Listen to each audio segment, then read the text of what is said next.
اوښ او جونګی په باغ وش کې وو.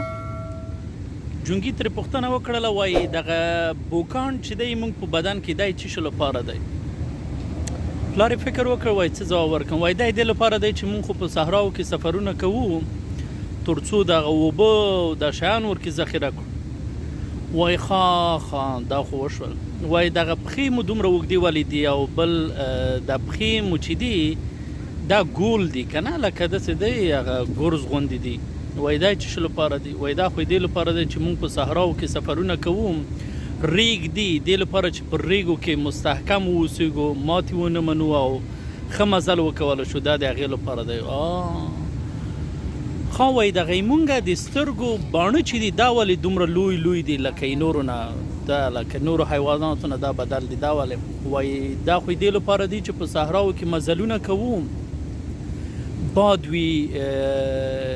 باد وي شمال وي، نو دا قوي دې لپاره دی چې ای مونږ هغه ډب نه کړی شي، سفر منزل او جنجال راته جوړ نه شي، په اسانۍ وکولی شو چې په ریګو کې مزل وکولی شو. نو وایي نو دومره ښه لکه مونږ بوکان دی، اوبو ذخیره لرو، پښې مو اوږدې دي او بل ریګو کې ښه مزل کولی شو، د ریګو په مقابل کې مو هغه دی وروځې هم چې دي غښتلې دي اوږدې دي، نو بیا ولې دلته څه شی کوو؟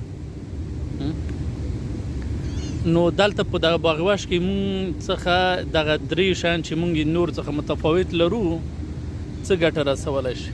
د قصې هدف دا دی چې که یو تخنیکي سړی په خپل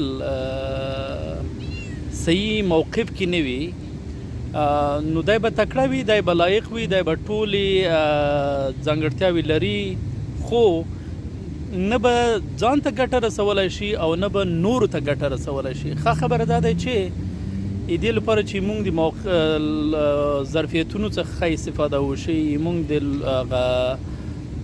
تحصیلاتو کوایفو نه ښه استفاده وشي، هغه محیط چې موږ لپاره برابر نه دی هغه باید پرېښودل شي او هغه محیط ته لاړ شو چې هغه واقعا موږ لپاره دردبخور محیط او چاپیریال وي.